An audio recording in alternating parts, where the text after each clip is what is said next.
On va donc aller maintenant dans la parole de Dieu. On va se lever, si vous voulez bien, pour glorifier le Seigneur. Et on va lire, si vous voulez bien, un passage dans la parole du Seigneur, dans 2 Chroniques, chapitre 14. 2 Chroniques, chapitre 14, pour bien achever. Alléluia, pour bien achever. C'est bien, évidemment, de commencer, de bien commencer, mais il faut, évidemment, bien achever. 2 Chroniques, chapitre 14. 2 Chroniques, chapitre 14, et nous allons lire particulièrement donc un épisode de la vie d'un certain roi, et nous allons ce matin comparer 2 rois de l'Ancien Testament. Le roi Asa dans 2 Chroniques, chapitre 14, et nous allons lire 14 versets. Asa fit ce qui est bien et droit aux yeux de l'Éternel, son Dieu. Il fit disparaître les autels de l'étranger et les hauts lieux. Il brisa les statues et abattit les idoles. Il ordonna à Juda de rechercher l'Éternel, le Dieu de ses pères, et de pratiquer la loi et les commandements. Il fit disparaître de toutes les villes de Juda les hauts lieux et les statues consacrées au soleil. Nouvel âge, ce n'est pas d'aujourd'hui. Et le royaume fut en repos devant lui. Il bâtit des villes fortes en Juda, car le pays fut tranquille, et il n'y eut pas de guerre contre lui pendant ces années-là. Parce que, la raison, pourquoi pas de guerre? Pourquoi le repos? Parce que l'Éternel lui donna du repos. Il dit à Juda, à son peuple, bâtissons ces villes, et entourons-les de murs, de tours, de portes et de barres. Le pays est encore devant nous, car nous avons recherché l'Éternel notre Dieu, et nous l'avons recherché, et il nous a donné du repos de tous côtés. Ils bâtirent donc et réussirent. Asa avait une armée de 300 000 hommes de Juda, portant le bouclier et la lance, et de 280 000 de Benjamin, portant le bouclier et tirant de l'arc, tous vaillants hommes. Zérak, l'Éthiopien, sortit contre eux avec une armée d'1 million d'hommes et 300 chars. Il s'avança jusqu'à Marécha. Asa marcha au-devant de lui, et ils se rangèrent en bataille dans la vallée de Tsephata, près de Marécha. Asa invoqua l'Éternel, son Dieu, et dit, « Éternel, toi seul peux venir en aide aux faibles comme aux forts. Viens à notre aide, Éternel notre Dieu, car c'est sur toi que nous nous appuyons. Et nous sommes venus en ton nom contre cette multitude. » 1 million, imaginez. Éternel, tu es notre Dieu, que ce ne soit pas l'homme qui l'emporte sur toi. Verset 11. L'Éternel frappa les Éthiopiens devant Asa et devant Juda. Et les Éthiopiens prirent la fuite. Asa et le peuple qui était avec lui les poursuivirent jusqu'à Guérar, et les Éthiopiens tombèrent sans pouvoir sauver leur vie, car ils furent détruits par l'Éternel et par son armée. Asa et son peuple firent un très grand butin. Ils frappèrent toutes les villes des environs de Guérar, car la terreur de l'Éternel s'était emparée d'elles. Et ils pillèrent toutes les villes dont les dépouilles furent considérables. Ils frappèrent aussi les tentes des troupeaux, et ils emmenèrent une grande quantité de brebis et de chameaux, puis ils retournèrent à Jérusalem. Amen. Père, nous voulons te bénir et te glorifier. Nous te remercions car ces choses ont été écrites pour notre instruction, à nous qui sommes parvenus à la fin des siècles. Nous te demandons de bénir ce matin, Seigneur, par ton Saint-Esprit, ce lait pur, ce pain béni, Seigneur, qui est ta parole, la parole qui ne retourne pas à toi sans effet. Nous te prions, Seigneur, cette parole puisse avoir pour nous un effet bénéfique et que nous puissions la recevoir, non pas comme la parole d'un homme, mais ce qu'elle est véritablement la parole du Père éternel, au nom de Jésus. Amen. Et tout le peuple dit Amen. Gloire à Dieu. Vous pouvez vous asseoir, frères et sœurs. Alléluia. Pour bien achever, il n'y a personne parmi nous ce matin qui veut mal finir. Nous voulons tous bien finir. Nous avons ici ce matin sur cette image des gens qui sont prêts à un départ d'une course, voyez. Et il y a une ligne de départ, il y a des mains qui sont par terre, il y a des muscles qui sont tendus, et bientôt, alors il y a le coup de pistolet va claquer, et les coureurs vont partir. Nous, dans la course chrétienne, nous ne venons pas au Seigneur pour partir. Nous ne venons pas au Seigneur pour être juste sur la ligne de départ. Ces coureurs ne sont pas là pour être dit « Hey, je suis sur le départ, hein, c'est merveilleux ». Non, tout ce qu'ils ont en tête, c'est l'arrivée. C'est l'arrivée. L'important n'est pas de partir, c'est très bien d'être sur la ligne de départ. C'est très bien d'avoir donné notre cœur à Jésus. C'est très bien d'être sauvé. Ce n'est pas là la fin. Il n'y a rien, je dirais, de glorieux dans un départ. C'est le départ, c'est tout. Mais un départ signifie une arrivée. Et un départ ne va pas sans l'arrivée. Le départ est uni à l'arrivée. Voyez. Et on sait que Jésus a parlé particulièrement dans sa parole, dans l'évangile de Luc, en disant, si quelqu'un veut bâtir une tour, il va d'abord s'asseoir, premièrement. Il ne va pas bâtir, il veut bâtir. Il n'ira pas commencer à chercher les moellons, à commencer à faire du ciment. Il va commencer à, tout d'abord, s'asseoir, premièrement, pour calculer.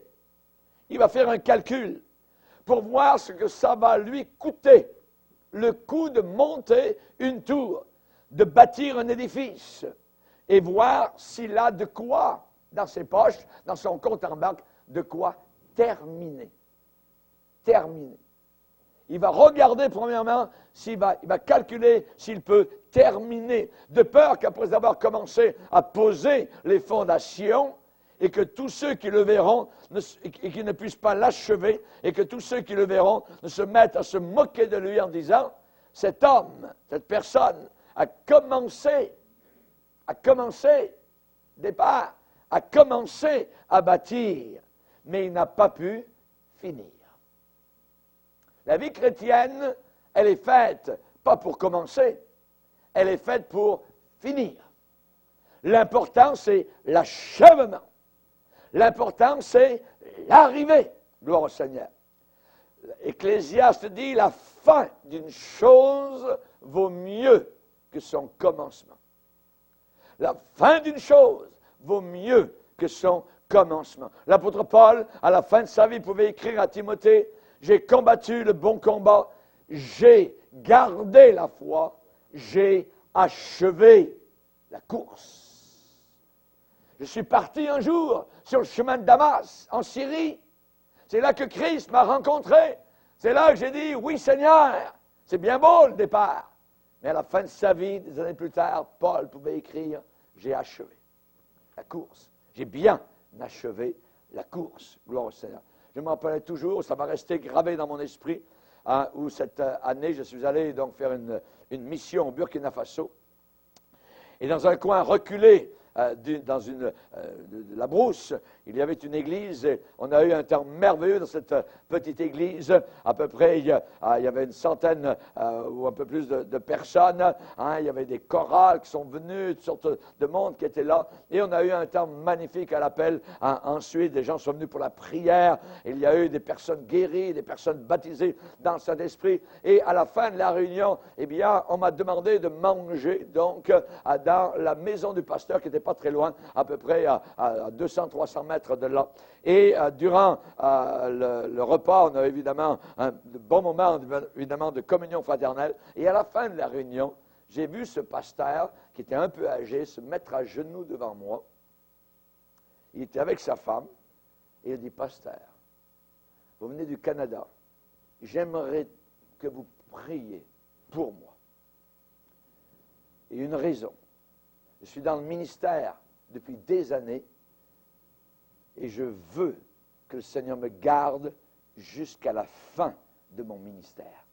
Voudriez-vous prier pour moi, pour que je finisse bien mon ministère, ma course? Et j'ai prié quasiment en pleurs pour cet homme et cette femme qui étaient là à mes genoux, demandant et implorant la bénédiction du Seigneur pour la fin de leur course chrétienne. Pourquoi? Parce que le diable sera après vous jusqu'à la fin. Et il faut que nous gardions nos yeux fixés sur Jésus-Christ. On sait que le Seigneur a dit, sois fidèle jusqu'à la fin, et je te donnerai la couronne de vie dans la gloire. Amen. Dans Hébreux 3, il est dit, pourvu que nous retenions fermement jusqu'à la fin l'espérance que nous avions au départ. La garder jusqu'à la fin. Vous savez, il y a certaines personnes sur leur lit de mort. On ne sait pas vraiment comment elles ont fini sur le lit de mort. On ne peut pas le savoir, voyez. On n'est pas certain, on n'est pas sûr si la personne a été sauvée. Si la personne, à sa mort, est descendue vers l'enfer éternel ou est allée vers le ciel. Il y a des personnes, vous ne pouvez pas le dire. Si vous allez généralement à un enterrement catholique, vous allez voir le curé qui est en avant, il envoie tout le monde au ciel. Voyez? Tout le monde va au ciel, il n'y a aucun problème. La personne a été le pire des brigands, le pire des gangsters, voleurs, menteurs, impudiques. Il a vécu avec toutes sortes de bonnes femmes ici et là. Il est allé dans toutes sortes de choses sans jamais se repentir de ses péchés. Mais le jour de l'enterrement, c'est un merveilleux homme, il est au ciel, voyez, et si généralement il conduisait, il jouait de la guitare dans des clubs de nuit, généralement ces gars-là sont tous en train de conduire les anges là-haut, en train de diriger le cœur des anges. La folie totalement, voyez. Nous ne sommes pas comme cela, nous sommes dans la vérité. Et la vérité est totalement différente. Il y a certaines personnes qui vont au cimetière humide ou au salon funéraire, où le cercueil est descendu dans la terre, et on espère simplement, parce qu'on n'est pas certain, on espère que ces personnes ont bien fini en tenant la main de Jésus-Christ dans ce voyage final. Il y a certains morts, je dirais, où on est certain, qui sont au ciel. Et ces gens-là, par leur exemple de vie, nous incitent, nous défient à bien finir, à rester fidèles jusqu'au bout. Oui. Donc, pas seulement vivre pour Jésus-Christ maintenant, mais avoir un désir féroce de le suivre et de le servir jusqu'à la fin de nos jours sur terre. Vous savez, aujourd'hui, il y a des gens qui sont mariés, et ils sont mariés jusqu'à ce que ça me plaise. Tant que ça me plaît, ça va. Le jour où tu ne me plairas plus, bye-bye, voyez. Et ils arrivent dans le conjoint un beau jour en disant, eh bien, tu sais, ce qui m'arrive aujourd'hui, c'est que je t'aime plus. Bye-bye, au revoir. Il y a des gens qui font exactement la même chose dans la vie chrétienne. Tant que ça leur plaît, tant que c'est plaisant, tant qu'il n'y a pas de trouble, tant qu'il n'y a pas de persécution, tant qu'il n'y a pas trop de problèmes, ah oui, ils sont dans la vie chrétienne. Mais le jour où ça commence à aller mal, bye-bye, voyez, non. Ils ne veulent plus du Seigneur. Nous ne sommes pas de ces gens-là. Nous ne sommes pas de ceux qui se retirent pour se perdre. Nous sommes de ceux qui ont la foi jusqu'à la fin pour sauver leur âme. Jésus a dit, ce sont les violents qui s'emparent du royaume de Dieu. Ce sont les violents. Il faut se faire violence continuellement et jusqu'au bout. La promesse dans l'Apocalypse à celui qui vaincra et qui gardera jusqu'à la fin mes œuvres, je donnerai autorité sur les nations. Rendez compte la promesse? Elle est à celui qui sera vainqueur, qui gardera, pas seulement un petit bout de temps, mais jusqu'à la fin mes œuvres, eh bien, il aura cette belle récompense. Pourquoi Jésus a-t-il dit, celui qui persévérera jusqu'à la fin sera sauvé? Celui qui persévérera jusqu'à la fin. Ouais. À Smyrne, une église qui était persécutée de façon terrible. une église pauvre, voyez, mais qui aimait le Seigneur. Le Seigneur va leur dire, sois fidèle jusqu'à la mort. Que ce soit parce qu'on te fait mourir, parce qu'on te tue, ou parce que tu vas mourir sur un lit, donc à la fin de ta vie, que ce soit dans un cas ou dans un autre, sois fidèle jusqu'au bout. Sois fidèle, sois rempli de foi jusqu'à la fin. Et le psaume 119 nous dit, j'incline mon cœur à pratiquer tes statuts toujours jusqu'à la fin. Jusqu'à la fin. Voyez, la mort de certaines personnes, eh bien, nous démontre que ces personnes ont voulu, avaient une volonté pour être fidèles jusqu'au bout. Que ce soit notre cas à chacun de nous. D'être fidèles jusqu'au bout. D'avoir le désir intérieur de bien finir. De bien finir. Voyez, moi, personnellement, dans mon cas, je dirais, je ne veux pas que les gens chantent un cantique sur mon cercueil en se posant des questions et en se demandant, est-ce que le pasteur Bourgier est au ciel? Peut-être qu'il est en enfer. Ouais. On ne sait pas trop, voyez. Je ne veux pas qu'il y ait personne qui se pose des questions semblables, voyez. Depuis mon souffle respiratoire que je prends aujourd'hui jusqu'à ma dernière respiration sur la terre, voyez, je veux que les gens sachent que j'ai vécu uniquement pour Jésus, que j'ai cherché Jésus, que j'ai trouvé Jésus et que j'ai bien fini. Amen. Christ est ma vie et la mort est un gain. Alléluia. C'est bien de commencer, très bien d'être sur la ligne de départ, pas de problème, voyez, mais il faut bien finir. Ce n'est pas suffisant de bien débuter, ce n'est pas suffisant, je dirais, d'être sur la ligne de départ. Il faut aller jusqu'au bout, voyez. Et j'aimerais ce matin vous parler de la vie de deux rois, Asa et un autre, Manassé. Et la vie de ces deux rois démontre exactement ce que je viens de vous dire maintenant de façon très claire. Le roi Asa a eu un très bon départ, mais il a eu une fin mauvaise, très mauvaise. Asa était un roi de Juda, à l'époque d'Israël, qui était un royaume divisé, mais le cœur de ce roi n'était pas divisé.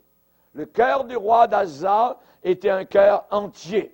Il a renversé les autels païens, voyez, il a renversé les piliers païens, il a fait disparaître les hauts lieux, je dirais, où l'on adorait Satan et les démons. Il a fait disparaître des statues qui étaient consacrées à l'adoration du soleil, imaginez, voyez. Il a fait disparaître cela, il a brisé les statues, il a bâti les idoles, nous dit le passage qu'on a lu tout à l'heure. Et ses prédécesseurs avaient établi ces rituels. Ses prédécesseurs avaient établi ces faux dieux, ces hauts lieux, cette adoration, évidemment, de démons diaboliques.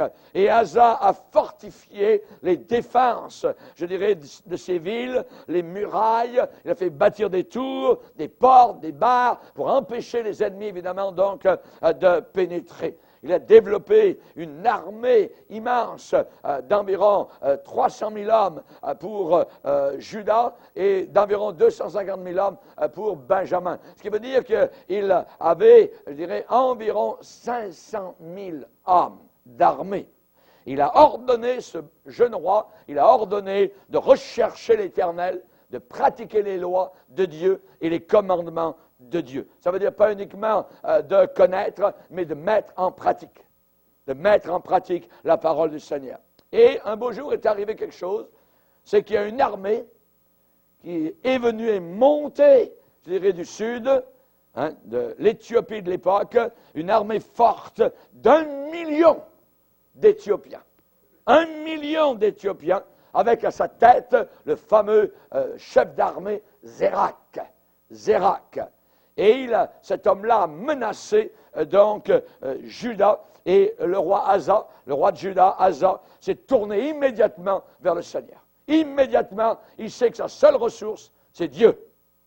Il a seulement 500 000 hommes, il y en a 1 million en face de lui.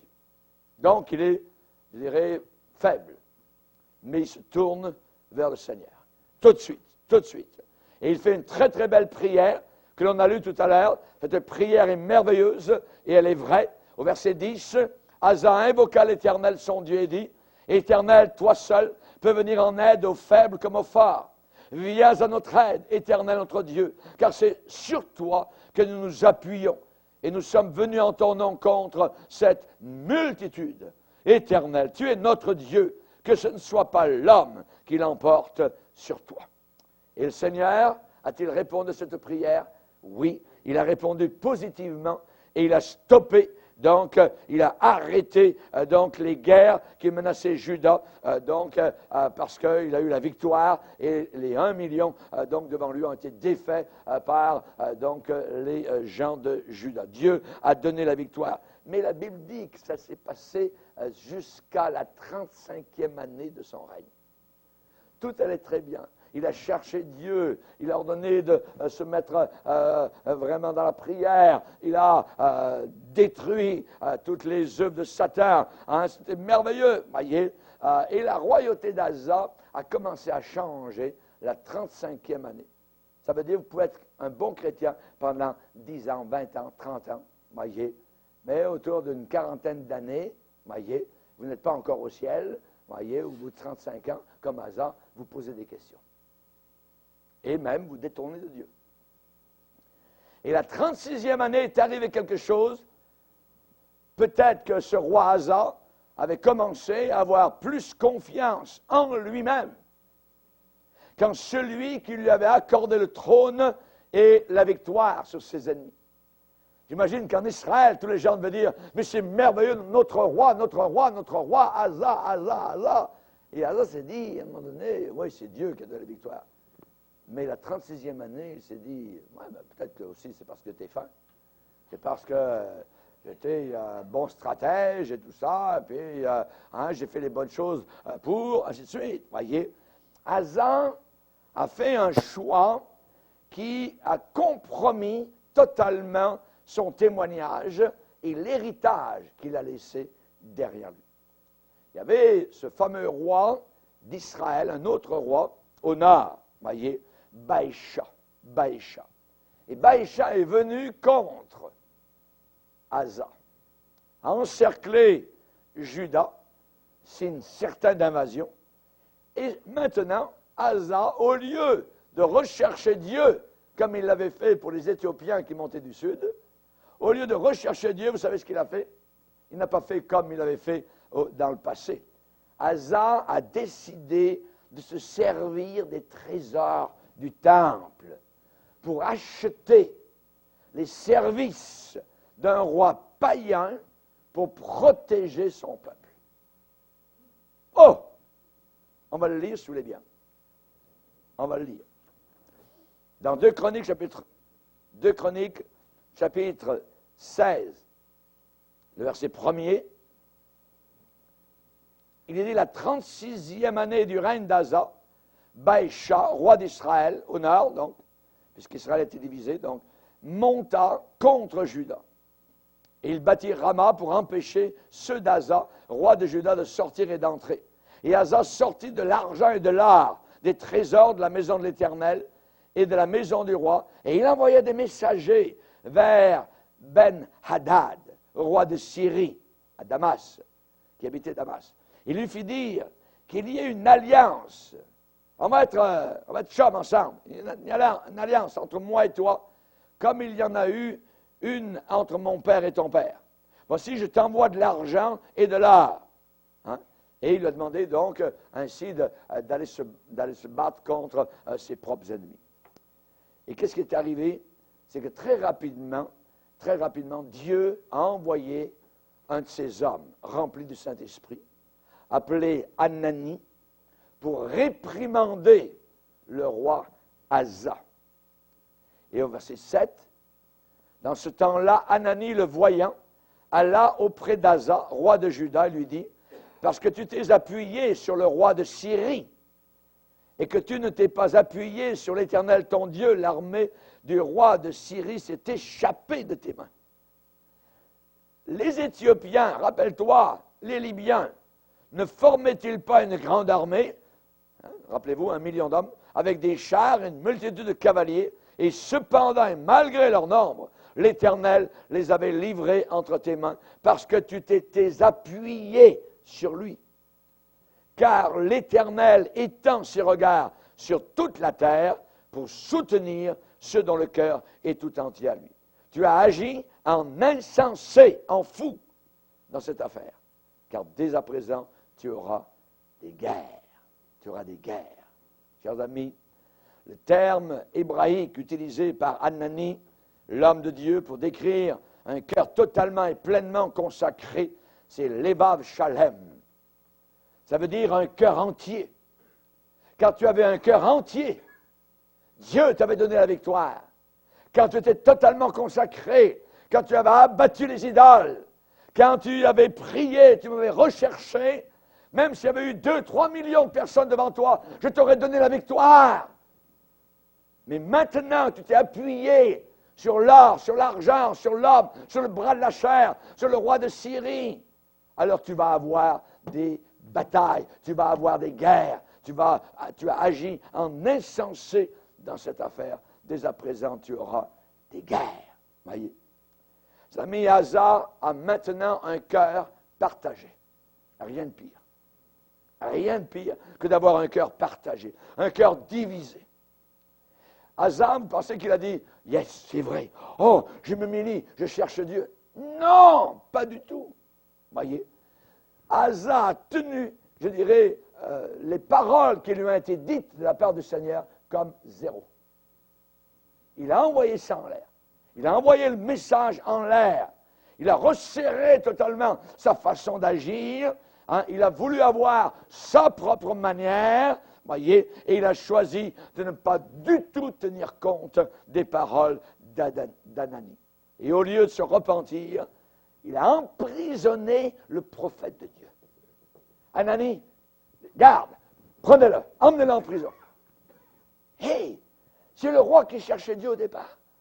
C'est le roi qui s'humiliait. C'est le roi qui avait été béni pendant 35 ans sous la bénédiction du Seigneur, qui maintenant refuse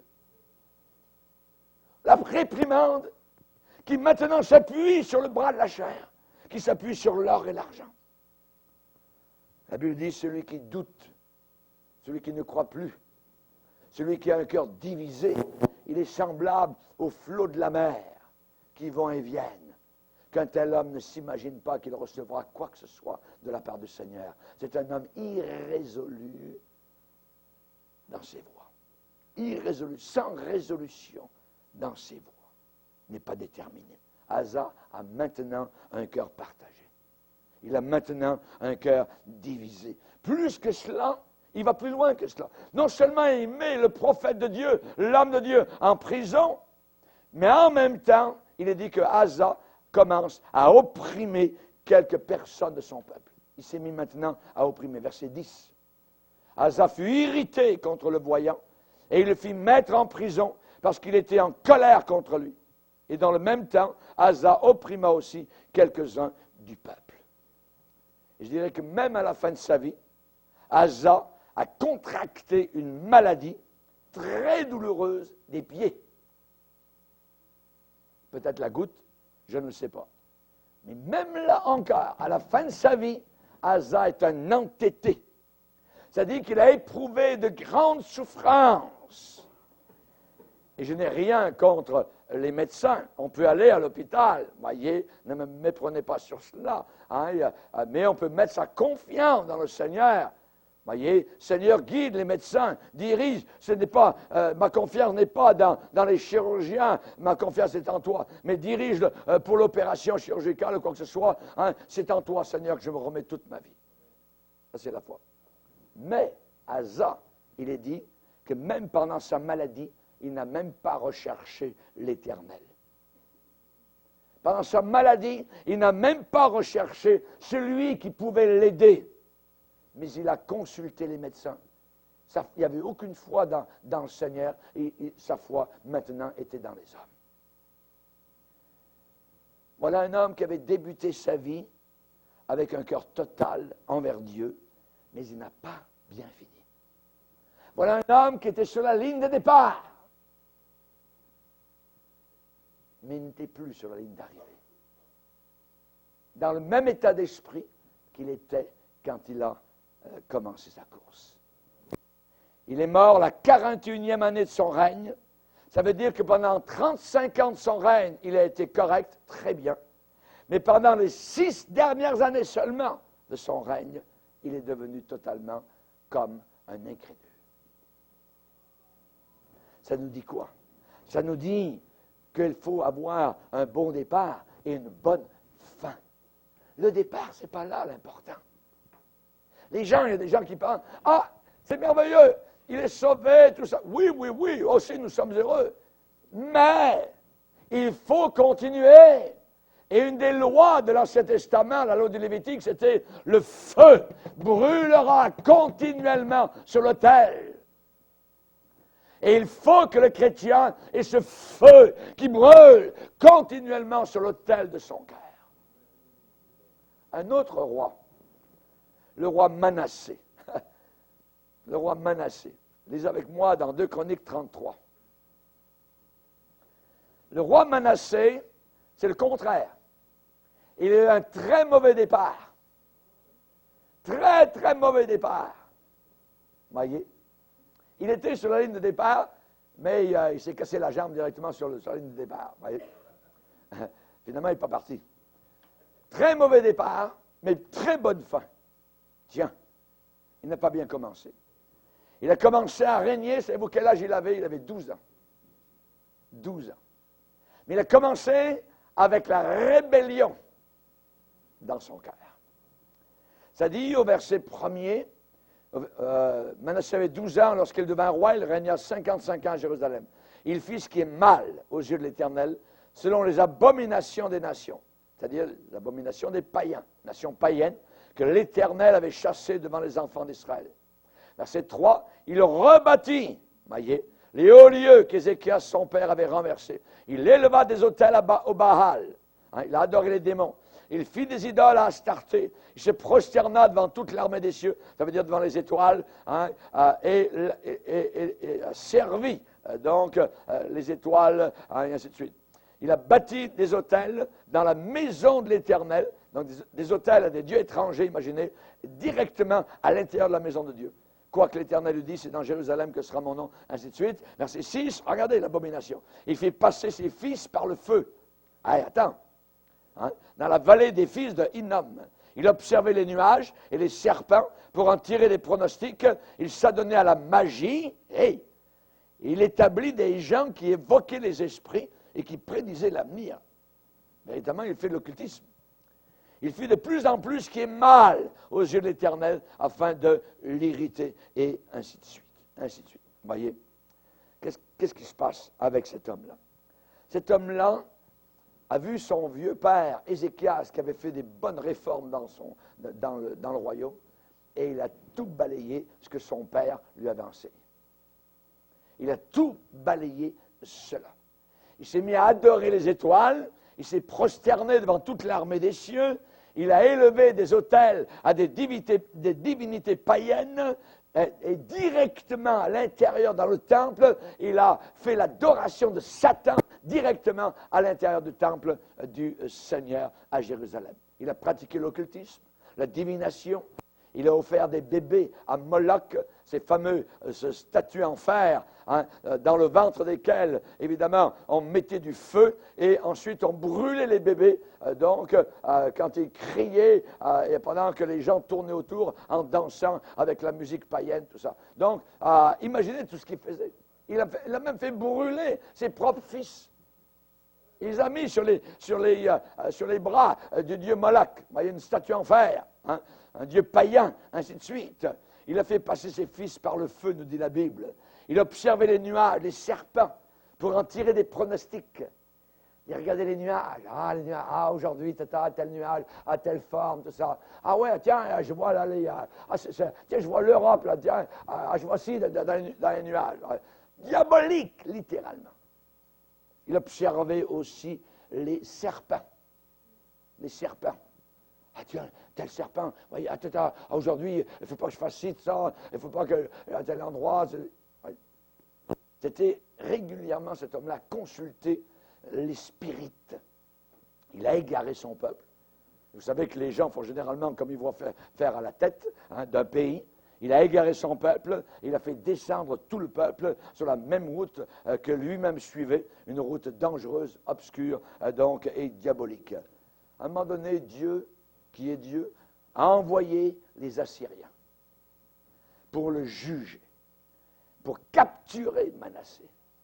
On a fait un trou dans la narine de Manassé. On a mis une sorte de boucle, voyez, et on l'a tiré comme un animal. Et les gens de Jérusalem devaient dire, les gens pieux, merci Seigneur,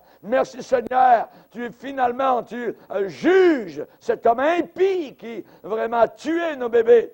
Si vous aviez un homme qui tuait tous vos bébés, voyez, comme Hérode l'a fait à Bethléem, et Manassé l'a fait, vous diriez, c'est bien fait, il le mérite. Voyez, c'est un jugement de Dieu. Et il était emmené jusqu'à Babylone, prisonnier dans des chaînes de fer. Et on l'a mis derrière des barreaux de fer. Voyez, si vous étiez à la place de Dieu, que feriez-vous avec un tel homme? Est-ce que vous l'enverriez en enfer ou au ciel? Il méritait l'enfer. Mais dans la prison, imaginez, un des passages les plus merveilleux de toute la Bible, cet homme-là, derrière ses barreaux de fer, s'est humilié. Le croiriez-vous? Il s'est humilié. Il s'est mis à pleurer. Il a crié à Dieu. Et il s'est profondément, la Bible dit profondément, repenti de son péché, de tout ce qu'il avait fait. Et la Bible dit, un merveilleux verset, Dieu se laissant fléchir. Il n'y en a aucun parmi nous qui a fait tout ce que Manassé a fait. Ça veut dire que vous pouvez tous et toutes être incluses à l'intérieur de l'amour du Seigneur. Quand on se repent profondément. Quand on vient à Dieu humblement. Il est dit, Dieu se laissant fléchir. Il fit ouvrir la porte de la prison et le ramena à Jérusalem.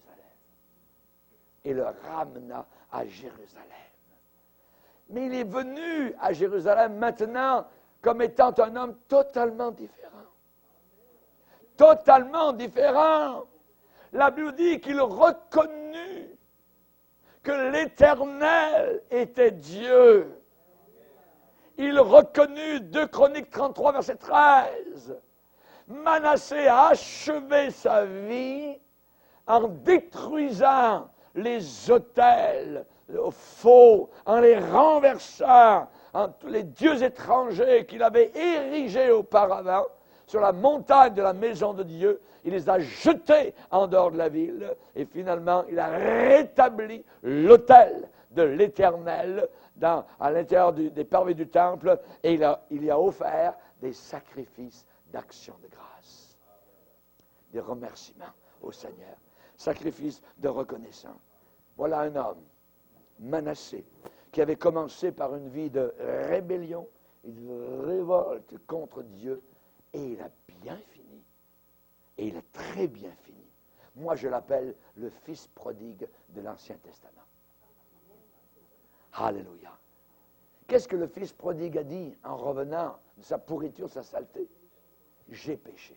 Voilà les 2 mots qui ouvrent, la clé qui ouvre la porte du ciel. J'ai péché. Cric-crac. J'ai péché. Ouf. Le ciel est ouvert. Le ciel s'ouvre. Amen. Devant ces 2 mots, quand on dit j'ai péché. Et c'est ce que Manassé a fait. Gloire au Seigneur. À la fin de mon voyage, je serai couronné. À la fin de mon voyage, je serai couronné. Amen. L'important n'est pas le départ. L'important, c'est la fin. Alléluia. Et j'aimerais terminer ce matin par 3 leçons. Il y a des leçons à apprendre dans la vie de ces 2 rois. Asa, qui a bien commencé, qui a mal fini. Manassé, qui a mal commencé et qui a très bien fini. Comment aller toujours plus loin, aller de l'avant avec une consécration totale au Seigneur, avec une dévotion de tout cœur. Comment garder le feu de Dieu dans nos cœurs jusqu'à la fin. Comment bien achever, comment bien finir en étant pleinement consacré au Seigneur en feu pour Dieu. Premièrement, 3 conseils. 1, quand Dieu vous délivre, quand Dieu vous sauve, quand Dieu pourvoit, donnez toujours toute la gloire à Dieu. Jamais à vous. Donnez toujours toute la gloire à Dieu.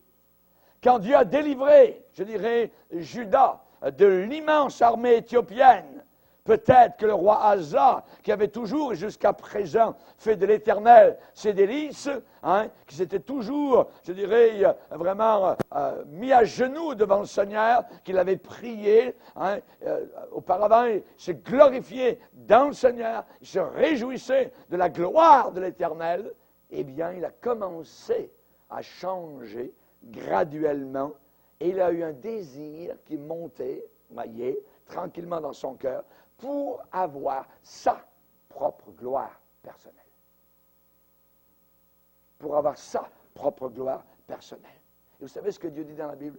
Il ne donnera jamais sa gloire à aucun homme. À aucun homme.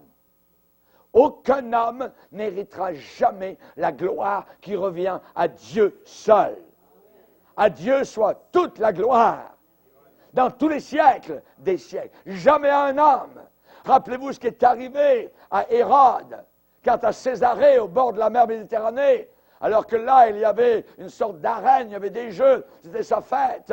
Et il est arrivé, et il a harangué le peuple.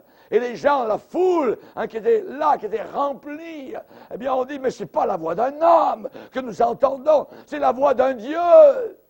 Pouf! Même instant, il est tombé, mort, nous dit la Bible, rongé par les vers. Rongé par les vers, parce qu'il n'avait pas donné gloire à Dieu. Dieu ne donnera jamais sa gloire à aucun homme. Peut-être qu'éventuellement, Asa a commencé à prendre un peu de crédit personnel. Cette grande victoire contre les Éthiopiens, 1 million d'hommes, imaginez, ils étaient si peu et ils ont vaincu. Imaginez donc, ouais, mais peut-être que c'est moi, ma stratégie, tout ça, mes officiers, ça, c'est nous, ça. Ouais, Dieu, il est là, mais très dangereux. Il a commencé à dire que la grande responsabilité de cette victoire, c'était peut-être lui. Et d'une certaine manière, son cœur a commencé à devenir orgueilleux. Son cœur a commencé à s'enorgueillir. Et le prophète Osée avertit de ce grand danger. Osée chapitre 13, verset 6, ils se sont rassasiés dans leur pâturage. Ça veut dire alors qu'ils eurent leur pâturage, ils sont devenus satisfaits. Ils se sont rassasiés et leur cœur s'est enflé. Ils se sont rassasiés et leur cœur s'est enflé. C'est pourquoi ils m'ont oublié. Ça veut dire quoi? Étant satisfaits, leur cœur est devenu orgueilleux, ils ont oublié Dieu. Étant satisfaits, pourquoi Dieu? Et c'est ce qui arrive à notre pays. Pourquoi nos églises sont si vides?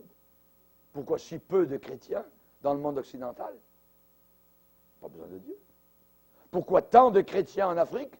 Pourquoi tant de chrétiens en Chine? Voyez? Parce qu'il n'y a rien. Parce que tous, ils ont besoin de prier pour le pain de chaque jour, pour tout. Oui. Attention à l'orgueil. Qu'est-ce que Samuel, le grand homme de Dieu, a dit au premier roi d'Israël, Saül? Quand tu étais petit à tes propres yeux, je t'avais établi comme roi sur Israël.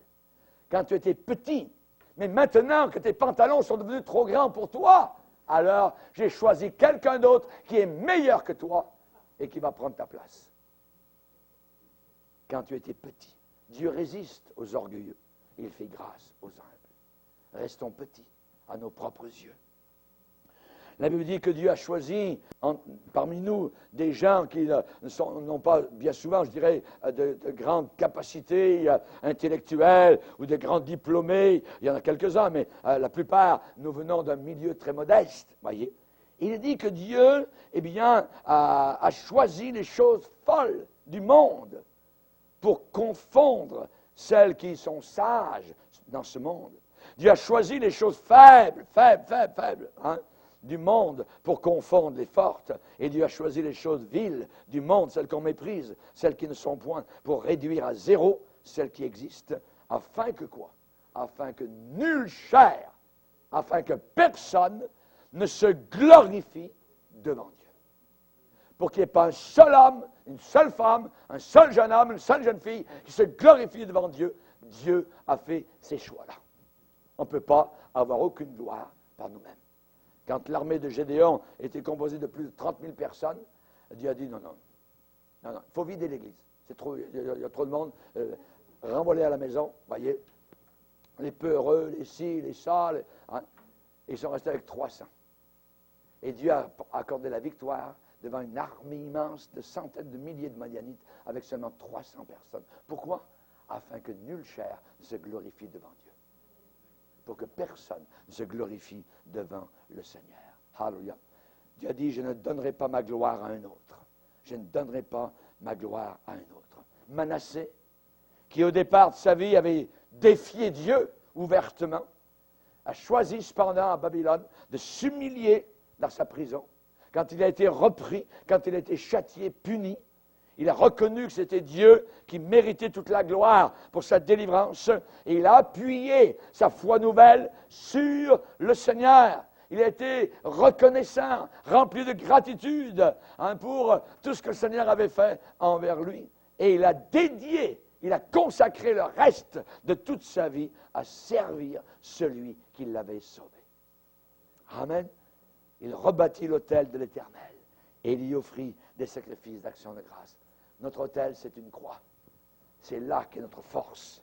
Amen. Il faut rebâtir la croix, l'œuvre de la croix, y venir chaque jour, remercier le ciel, nous avoir donné Jésus-Christ comme sauveur. Et ainsi nous remercierons, comme le lépreux qui est revenu. Nous, les lépreux, devons toujours revenir vers Jésus pour le remercier pour notre délivrance, notre guérison. La deuxième leçon de ces deux rois, c'est quand les choses vont mal, faites uniquement confiance à Dieu. Quand les choses vont mal, ne vous appuyez pas sur le bras de la chair, ici et là. Asa a commencé à mettre en doute le Seigneur. Quand il a vu une armée ennemie venir contre lui, cette fois-ci, il est allé chercher de l'argent dans les coffres de la banque, au temple, pour aller payer un païen pour venir combattre son ennemi. Asa s'est mis à douter de Dieu. Il s'est détourné du fort soutien, du fort support de Dieu quand le péril, quand le danger est arrivé. Chers amis, quand ça va mal, je répète, n'abandonnez jamais vos rassemblements. Quand ça va mal, n'abandonnez jamais. Pourquoi? Parce que la tentation, c'est de sortir. Le diable, il vous montre la sortie. Voyez, c'est écrit en gros E-X-I. Ça, attends. Alors que c'est le contraire. Quand ça va mal, accroche-toi à l'assemblée, accroche-toi aux paroles que tu vas entendre, à l'encouragement que tu vas recevoir, à la réprimande qui va t'être accordée peut-être. Dieu est là pour nous aider. Il n'est pas là pour nous détruire. Il est là pour nous fortifier, pour nous conduire. L'Éternel étend ses regards sur toute la terre, a dit le prophète Anani à Asa, quand il était vraiment loin de Dieu. Dieu étend ses regards sur toute la terre pour soutenir, pour fortifier ceux dont le cœur est tout entier à lui. All heart, complètement à Jésus-Christ. Pas un cœur divisé, une partie pour le monde, une partie pour Dieu. Non, un cœur total pour le Seigneur Jésus-Christ. Amen, gloire au Seigneur. Donc, quand les choses vont mal, faites uniquement confiance au Seigneur. Anani a dit à Asa, tu as agi en insensé dans cette affaire. Et à partir de maintenant, tu auras des guerres. Tu auras des guerres. Quand nous voulons prendre le volant de notre vie, nous-mêmes, on va s'enfoncer de plus en plus. Il faut prendre le siège passager et dire, Jésus, tu prends la place conducteur. Et c'est lui qui prend le volant. C'est lui qui prend la direction. Et les choses vont bien mieux. Si c'est nous qui gardons le volant, vous allez aller dans des marais qui vont vous enfoncer de plus en plus. Vous pensez vous en sortir, vous n'en sortirez pas. Jésus dit, sans moi, vous ne pourrez rien faire. Sans moi, vous ne pourrez rien faire. Tu as agi en fou dans cette affaire, car dès à présent, tu auras des guerres. Des guerres, voyez. Fais de l'Éternel tes délices, et il te donnera ce que ton cœur désire. Fais de l'Éternel tes délices. Notre joie, c'est le Seigneur. Amen. Et quand sa propre vie, évidemment, a été menacée par la maladie à la fin de sa vie, Asa a mis avec orgueil sa confiance seulement en lui-même et seulement dans les médecins, dans les docteurs. Voyez, il faut mettre notre confiance uniquement dans le Seigneur. Ézéchias, qui avait été le père de Manassé, avait prié de tout cœur dans sa maladie. Il avait été malade. Ézéchias, voyez, le père de Manassé. Et il avait été frappé d'une maladie mortelle, sans aucune rémission, en phase terminale. Et il s'était tourné vers, après avoir reçu son diagnostic, il s'était tourné vers le mur de sa chambre. Détourné des hommes, détourné vraiment de tous les hommes. Et il a prié Dieu. Il dit, Seigneur, souviens-toi que je t'ai servi avec un cœur consacré. Ézéchias était un homme avec un cœur consacré. Toute ma vie, mon cœur était entier. S'il te plaît, donne-moi un délai de grâce. Et Dieu a répondu et lui a accordé 15 ans de plus pour sa vie. 15 ans. Il a vécu, il savait l'année où il allait mourir. Dieu a dit, je te donne 15 ans de plus à ta vie. Chers amis, Dieu avait entendu la prière d'Ézéchias, il avait choisi de les guérir. Mais Asa ne s'est pas tourné vers le Seigneur dans la difficulté. Il s'est tourné vers les hommes, vers la science des hommes. Tournons-nous vers uniquement le Seigneur. Je dis bien, je ne suis pas contre la médecine, je ne suis pas contre les hôpitaux ou quoi que ce soit. Parfois, moi, j'ai besoin d'aide, mais ma foi, elle est vers le Seigneur. Elle est vers le Seigneur, uniquement vers le Seigneur. Alléluia.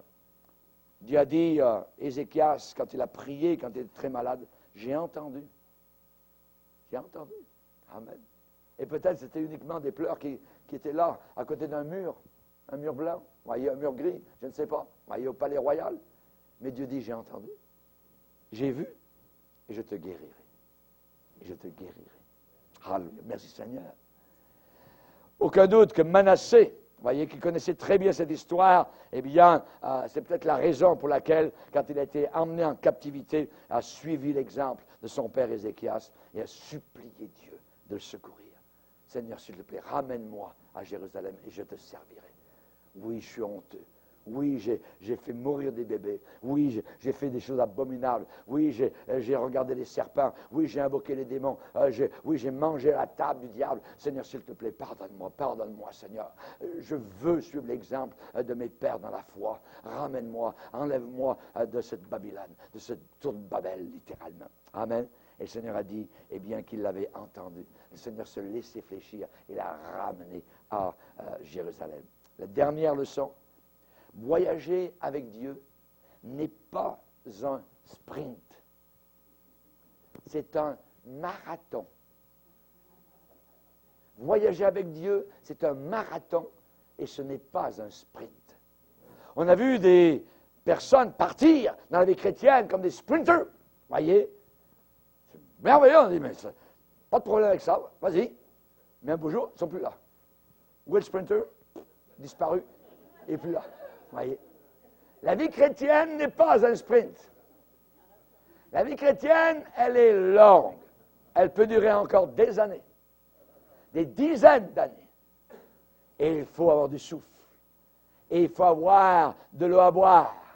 Et il faut avoir du muscle spirituel. Et il faut s'entraîner. Et il faut résister. Et il faut être déterminé. Quand vous avez le coup de claquage, au 28e kilomètre, il faut continuer jusqu'au bout. Lâche pas, parce que là-bas, une couronne t'attend.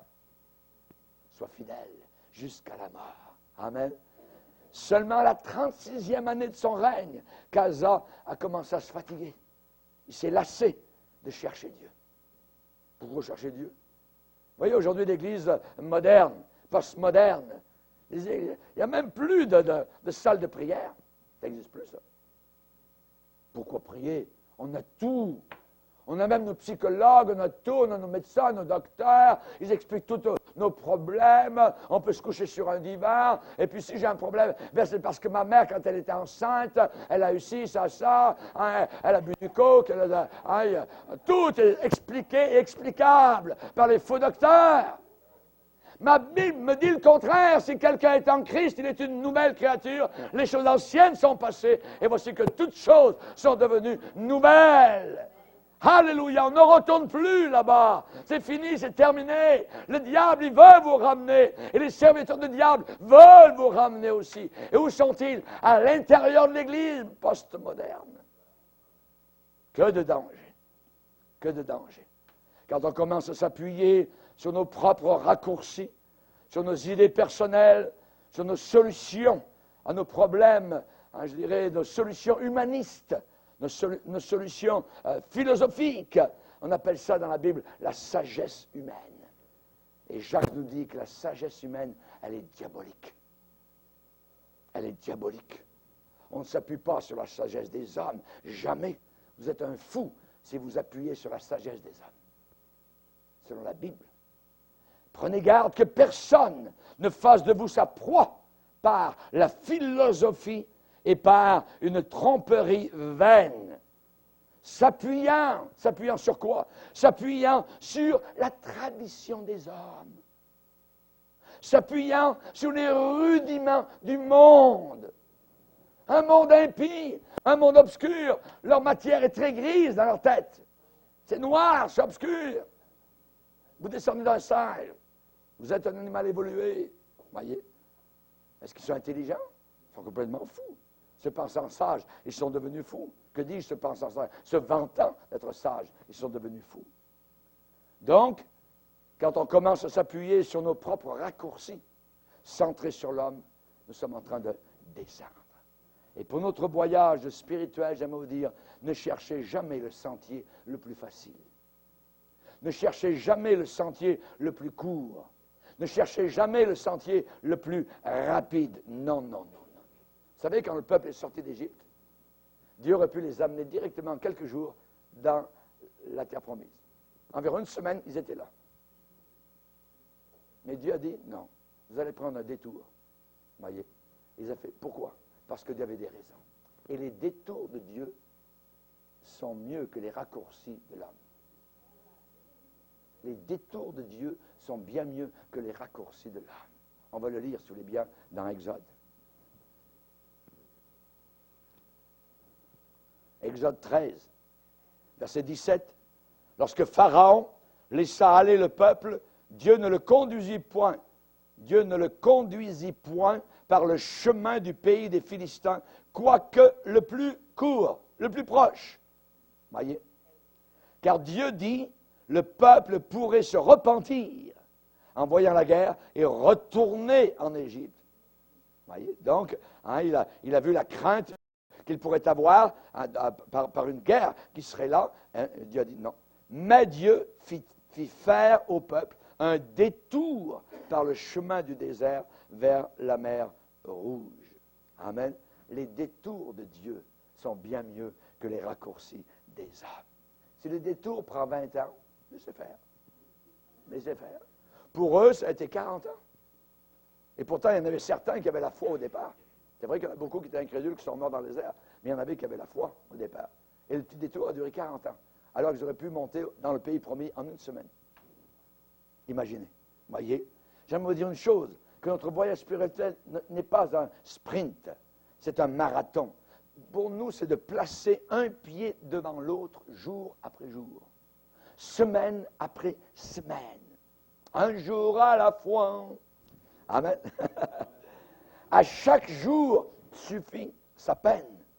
Marcher avec Dieu sera toujours un marathon. C'est lent, il faut être persévérant, beaucoup de sueur, ça prend de la robustesse, ça prend du cran, être vigoureux, une détermination farouche pour arriver. Pour arriver, voyez, il faut continuer à avancer quand les choses sont rudes, quand les choses sont tough, quand elles sont dures, voyez. J'aimerais vous citer un homme de Dieu, Oswald Chambers, qui a écrit, et je cite, « Dieu veut que vous soyez totalement à lui.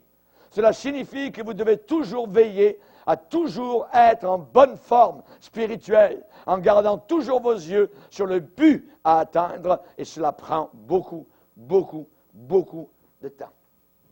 Amen. Même si Manassé a été très mou dans ses premières années, il est arrivé à finir avec triomphe en marchant pas à pas de façon méthodique jusqu'à la ligne d'arrivée. Rappelez-vous toujours la grâce de Dieu. La grâce de Dieu. Amen. Après s'être opposé à Dieu de façon la plus horrible, Manassé a finalement été secouru par celui à qui il avait fait beaucoup de peine, beaucoup de tort et beaucoup de douleur. Il a été complètement changé, complètement transformé par la grâce de Dieu. Amen. La grâce de Dieu, c'est merveilleux.